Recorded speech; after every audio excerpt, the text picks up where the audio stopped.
It's regarding our 60 million Brazilian striker, Richarlison. One goal all season, but he's got more bookings than goals this season for taking off his shirt when he has scored his offside goals. We'll start off with you, Adam, on this one. Do you think that Spurs should cut their losses this summer on Richarlison and sell him? It's another absolutely not from me, because I think that I find it very difficult unless someone has been an absolute muppet. If someone has had a complete and utter howler of a first season, I never want to judge a player on their first season.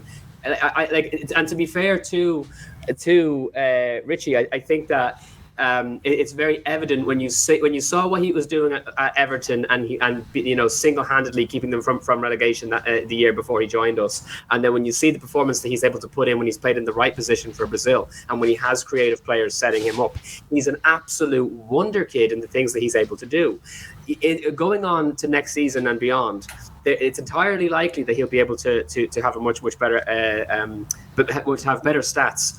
As long as he is being played in the appropriate position, in the number 9, directly in front of the goal, he could be absolutely smashing goals away. But he keeps being played out on the wing. It's not making any sense to have him where he's been playing, and he's also still bedding in. He wasn't bedding in at Everton when he was banging the goals away because he'd been there for a few seasons. He's not bedding in at Brazil because it's his nation. He's been playing with them for a very long time. So he does need the opportunity to get comfortable. How many players go in? It's not too many players that go into a new team and hit the ground running in their first season. Not everybody is an Erling Haaland. Do you know what I mean? So, and especially when you're not being given the opportunity to thrive in the exact position where you should be in. Harry Kane, if he stays with us, needs to drift back a little bit. He's never been one to play with pace anyway. He's the best passer of the ball that we have in the bloody team. He should be the Kevin De Bruyne. He shouldn't be playing with Kevin De Bruyne. He should be Kevin De Bruyne for Tottenham Hotspur. He should be able to fling balls out left, right and centre depending on who he's aiming for, because he can pick out anybody. And Richarlison should be directly in front of him receiving those balls. And Harry Kane can score screamers from 30, 40 yards out anyway. We've seen it happen. So it doesn't make any sense to write Richarlison off when we've seen the quality he can have for an Everton team that were absolutely muck. They were dross, and he was banging them away. You can't be complaining that it's because he's not getting. He's the kind of player who needs the appropriate service to play well. It's like, no, he was playing for a worse team and he was amazing, but he was played in the number 9. So he hasn't been given that opportunity with us. He's barely being given minutes with us, because that's the other thing. It's all about form, right? He needs to be on the pitch, playing all the time. He's only getting that now in the last few weeks. Do you know what I mean? Otherwise, he's been played as a sub. And then any time that he has had at a start, it's been, here, there and everywhere. It's not being consistent. So he needs to be our starting number 9 with Harry Kane playing behind him. And then we'll see the best out of Richarlison. And I can understand if you're not looking at the, all of those different variables, why you might think, oh, he's only scored 2 goals in the Champions League and so he needs to go because he's not doing it. But he needs to be given the opportunity. It's his first season. We know what he is capable of. He can do it for Spurs, definitely.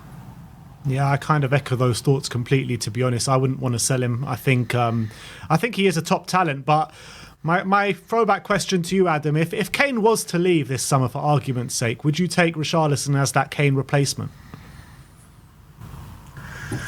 Oh, there's no such thing as a Kane replacement, man. There's no such thing. He's relatively underrated as well. When you look at the likes of Sky Sports and when they do all of these different hierarchies and tier lists and the where they place Harry Kane in the pantheon of the greatest players to ever play the game, especially in the Premier League, he is so ridiculously underrated.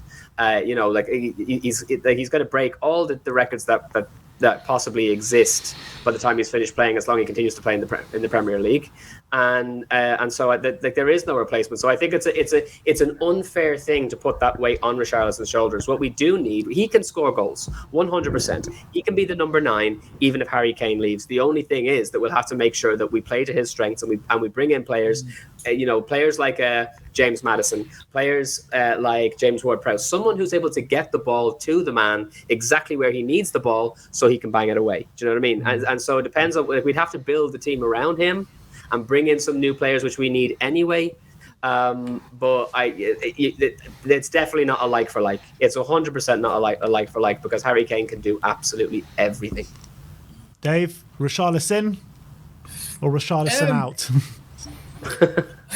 Look, I've been very underwhelmed with what Richarlison has produced. I expected a bit more out of him, if you want me to be brutally honest. But, I agree with Adam. There's no point in playing him on the left or the right. He's not a link-up player. He can't do it.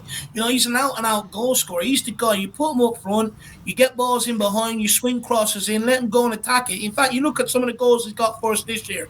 2 against Marseille, balls into the box. The one against Liverpool, balls into the box. That's where Richarlison thrives. That and plus out of possession, getting him to run around and chase it back. But ask playing him on the left or the right, getting him to sort of link up, do 1-2s and stuff, ain't his game whatsoever. So I'd argue that we haven't played to his strengths, but at the same time, Richarlison needs to adapt for what we need him to in certain occasions, and he probably hasn't been able to do that. But, look, there's so much going on at this football club. It's sort of hard for anyone to thrive unless you're Harry Kane, really. You've got no leadership. You've got no manager. You've got no one setting the tone or the stand in the dressing room. You've got a fractured dressing room. So it really is a sort of current situation where it's hard for anyone to thrive. I'm at a point, you've got 2 years when you come to Tottenham. If it doesn't work out in the first year, you've got the second year for us to start seeing stuff. If we don't see anything, get your bags and get out the door. No longer should we sit here and tolerate going into a third, fourth year going, but what if?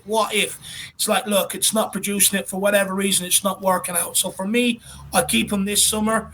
And I would even suggest it to him myself personally. This, if I was the manager, you've got this season to make sure this works out. For me, he'd be a handy asset to have in the Europa Conference League if we make it in an FA Cup or League Cup early rounds, providing he stays fit, because at times this season he hasn't been fit when then games have come around. So hopefully that is the case next year, that he's fit. But like I said, he's got one more season for me. Big outlay on him. It's up to him to sort of show us that there is a development in his game. And is he the long-term solution for Harry Kane? Well, nowhere near it. The other benefit of Richarlison as well, though, is one thing that we always overlook with players quite often is their ability to bounce back from an injury. You have players that take forever to heal, and you have players that are very quick healers. And when we have the likes of Bentancur, who's not even, we're told that he'd be out for the rest of the season. Now we're being told that he's not even going to start next season. There are players that are a liability in that sense. No matter how good they are, if they're going to get injured and be out for a long time, that really stands against them in terms of their standing within the team and how important they are to stay with us. Richarlison, as often as he might get injured because he puts himself out there, he tends to bounce back, and that's I think that it's another tick in his box as far as I'm concerned. David Birkin has a comment saying, we signed Richarlison thanks to Sim. Sim brokered the deal.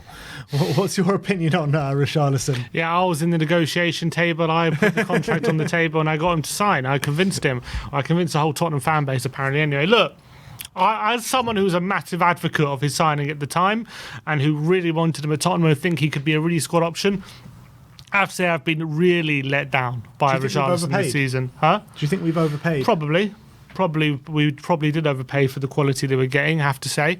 I do think there's a lot of circumstances surrounding his underperformance. I think Tottenham have been the best. I think we've used him really incorrectly as well, playing him on the right-hand side. Probably like 80% of his minutes have all been on the right-hand side, where that's just not his position. He's either off the left or probably more likely up front as well, and we haven't used him in those two positions anywhere near enough. But given all that, to have one Premier League goal to your name, and it's not just one Premier League goal. He hasn't looked like scoring more. That's the real disappointment. If he'd been getting chances and maybe his finishing and been off and he'd been getting in the positions and that all right, he'd been beating a few players and it just hasn't come off for him, I can maybe give him more leeway. Fact of the matter is, he's been pretty anonymous in a lot of these games. He's literally not looked like scoring. He's been offside 90% of the time whenever he touches the ball. His first touch has been really terrible, and he hasn't got to grips with the way we like to play. And as Adam said, this guy is used to playing in a worse team at Everton, who the chance created is much less than it was at Tottenham.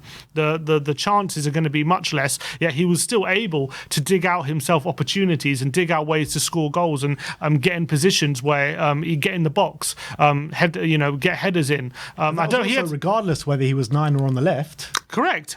Correct. He used to do it both ways. It's not a positional thing at Tottenham, in my opinion, because he was doing it for Everton on the left. Not on the right, though. Not on the right, but he was doing it on the wide areas on the left and up front. Correct. My point is he's played literally 80% of minutes on the right-hand side, but he's not as comfortable as on the left or the centre. But you're absolutely right. He was able to, when he was playing in a worse team, be able to manufacture opportunities for himself, whereas at Tottenham, that just hasn't been the case. We haven't seen anything like that. So I've been so disappointed and really frustrated by a lot of his performances.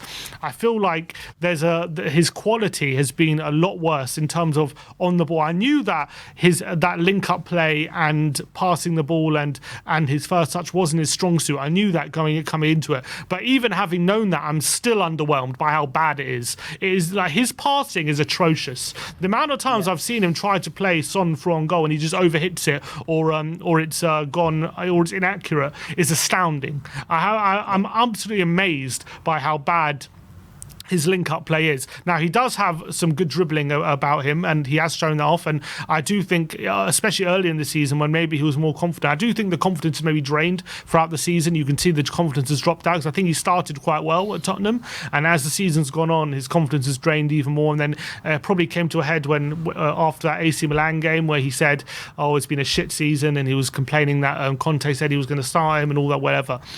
But he has to be showing more. He has to be showing more in games, not just goal scoring. His quality on the ball has been nothing short of atrocious. He's been a much bigger flop than even I could have imagined. I have to say that. I mean, you have to call a spade a spade. He's been really bad when he's got the opportunity. And I give him even more leeway, because I give him probably more leeway than most fans, because I acknowledge we've used him wrongly, and that's definitely contributed to it. But even given that, the quality's been so bad. Using him wrongly, Sim. It's not just using him wrongly. It's the infrequency of using him as well, because you have to get a good run of games in order to be operating at your best, and we've not been giving him good run of games on top of playing him out on the left. And statistically, when he was playing for Everton and he was playing on the left, he was still only getting single-digit goals. He may have been putting up more goals than what he's done for Tottenham, but again, he was playing every single game out on the left, and he was getting single-digit goals. It wasn't until he was moved into the number 9 when he got double digits for them. So he needs to be played in the number 9, and he needs to be playing consistently. And he's been given neither of those things at Tottenham. And literally only over the Christmas we saw how incredible he was playing for Brazil. The guy, I get that his first touch, terrible. Passing, not so good. But give him the ball right in front of goal. Give him the ball where he's got to even when he has to run the yards. As long as he's able to get himself in the middle through on goal, that lad is putting the ball in the back of the net. You just got to give him the run of games to have the confidence, to have the form, and all of that. So I don't think when you see the level he's able to play at for one of the best nations the world has ever seen play football, like they scream his name when he's playing football for Brazil. It's Pombu, Pombu, Pombu all day long. So like, I don't think that you're going to find too many players that you could replace him with that you're going to be like, this guy's going to has a higher ceiling. Richarlison is still young. He's an incredible goal scorer. It's just those two factors have completely gone against him, in my opinion. I agree. I would keep him. I wouldn't sell him unless we literally got our money back. I think honestly, I'm just going to say, if we got our money back for him, I would sell him in the summer. I really think it'd be stupid. I think if we got 60 million for him, I think we could probably find better quality. And not going to lie, I thought we were getting better quality than we have. But I wouldn't cut our losses in with him. I would stick by him for next season. I do believe with a different manager, and also as more regularities, Adam says, that he can definitely produce better performances. But I mean, let's be honest. If this guy was signed for 5 million and came and we didn't know about him, we'd be saying get rid immediately, wouldn't we? That's the reality. And when he's lucky that he's got a bit of previous in the Premier League. But also, I take it back to the point where Adam was saying, he needs more game time, he needs more minutes, he needs to get consistent minutes as well. But in my opinion, I think Dan Juma, with the limited minutes that he's had, he's shown more than Richarlison in an attacking sense than Richarlison has since he's come in. I mean, they've scored the same amount of Premier League goals. Dan Juma's had 8 Premier League games, and every single one of them has been basically a few minutes off the bench at the end. Being played in his perfect position, though, like that he's played. Not even. Dan Juma's off the left as well. He's a winger.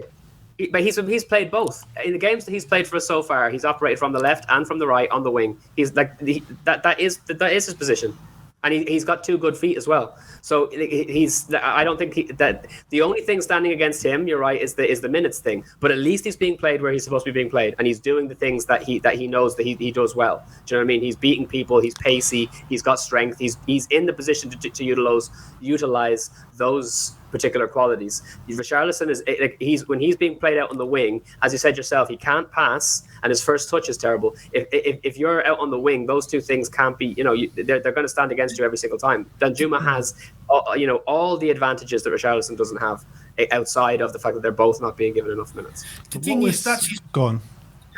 No, I was going to say that his problem is because he can't pass or control the ball. I mean, they're the basics of football. Everyone out on that pitch should be able to control the ball and pass the ball. It's the basics. You're never going to get through football without being able to execute the basics. But we sit here and we talk about giving these players regular game time. They have to earn it. If they're getting their minutes and they're not taking them, that's why their game time is reduced. Unfortunately, Richarlison came here knowing he would largely play back up to Harry Kane, that his minutes would be reduced. But it's about taking their minutes when you get them. And he just simply hasn't done that. How many minutes has he gotten in the number 9? It really doesn't matter, Adam. When you move to a bigger give club, him the minutes in the number 9. I hear you. It's not suiting him, right? I get you. But the thing is, when you move to a bigger club, sometimes you're going to be played slightly out of position, but it's up to you to take their minutes and prove that you're good enough to play in your position. And that's how you end up getting minutes in your position, by taking any minutes anywhere where you're put out on that football pitch off the bench.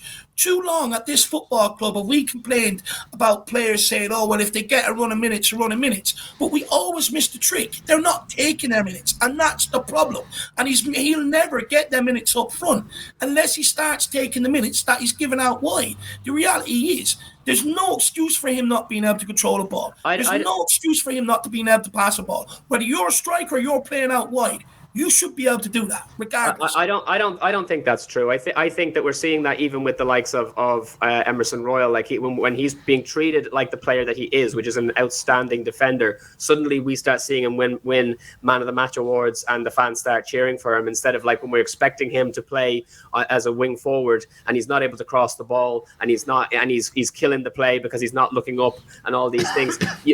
You shouldn't be expected as a footballer to have a 10 in every single category of your game. If we bought Trent Alexander-Arnold, brought him to Tottenham and played him in the centre of defence, he's going to look like an absolute shambles of a player. And that's just, he's not. He's one of the best players in the sport at the moment. He needs to be playing in an appropriate role. So if you have, like, I'm not saying, if people can make the argument that they're not happy with a number 9 who can only run and score and dribble, but he has bad first touch and he can't pass, then if you want to make that argument, fine. If you want someone who has more than that, that's a fine argument to make. But I don't think it's fair to say that Richarlison is not making the most of his minutes when he's being played in a position that goes against everything that he is as a player.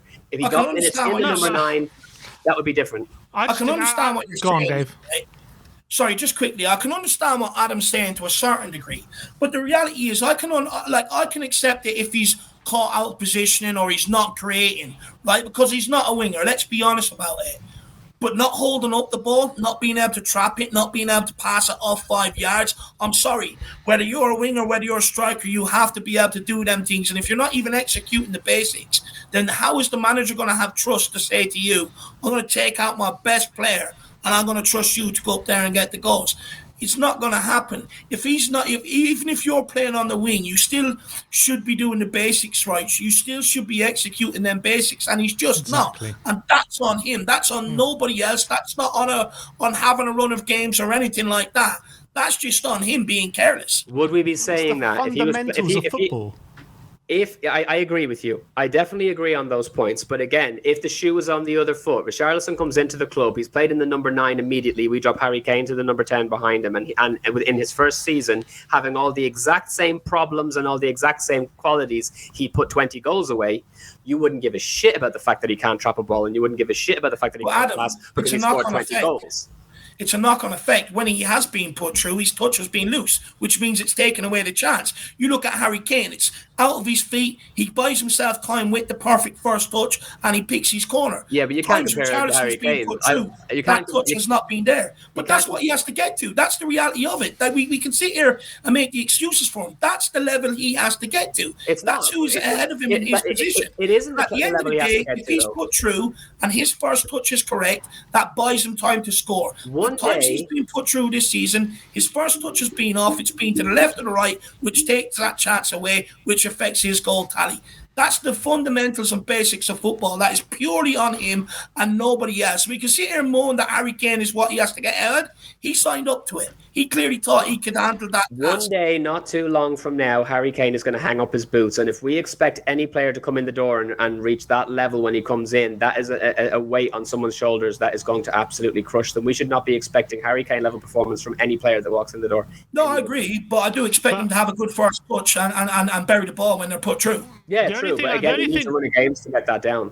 The only thing I think I disagree with you, Adam, on is the fact that I think you're overplaying for me how unsuited maybe Richarlison is to playing on the wing compared to his more natural number 9 position. Because if you look at the stats from his time in the Premier League, he's played as a striker. He's played in 79 games. He's got 22 goals and 5 assists. As a left winger, he's played 75 games. He's got 20 goals and 13 assists. So he gets more goal contributions as a winger than he has as a striker. So he's definitely a role that he's used to playing. But the way it comes short is as a right winger, he's played 31 games, only 6 goals and 3 assists. So clearly that's his least favoured position. But he has had chances off the left and he hasn't taken them anywhere near where he should. And he's clearly showed in his time in the Premier League, he's definitely more than adept to playing in that position. So for me, he's got to be doing better. I don't disagree with you. Again, my point initially in the beginning was that I will give, and the same thing, Dave, you said the same thing. You can give, any player needs to be given a season to bed in, right? So there's a degree to which the poor numbers for Tottenham, I'm giving him a pass for his first year betting into the team. If he went out and did the same thing next season, I'd be like, okay, absolutely a flop. 100%, no doubt about it, he's gone. It's just I don't believe that would be the case, given what we saw at Everton and given what we saw at Brazil. I don't believe for a second you put him in the number 9 for Tottenham next season when he's had a year to bed in, and if you give him a run of games, that he's not going to score double digits minimum. And that's bare minimum. I'm expecting way more than that from him, given his level of experience, the fact that he's starting to play at the first team number 9 for Brazil. He's got no excuse not to go on and absolutely smash it next season if he's given the opportunity. But will he be given the opportunity or not is the problem. If he's shown... he needs to be given the opportunity. You can't spend 60 million on him and just chuck him away after one season, as well as how frustrating he's been. I mean, I've never seen a player that is offside as much as this guy is. I mean, he is just constantly, time and time again, offside. He scored 4 goals for us in the Premier League. 3 of them have been offside. One of them that he did score, he was like inches away from being offside. And that game, last game, I mean... that was just disgraceful. He literally just played offside. Sonny was doing the exact same thing, though. There's a problem. Like, they played. Sonny was doing the same thing. He was doing the same thing, but Richarlison has been doing it every single game all season.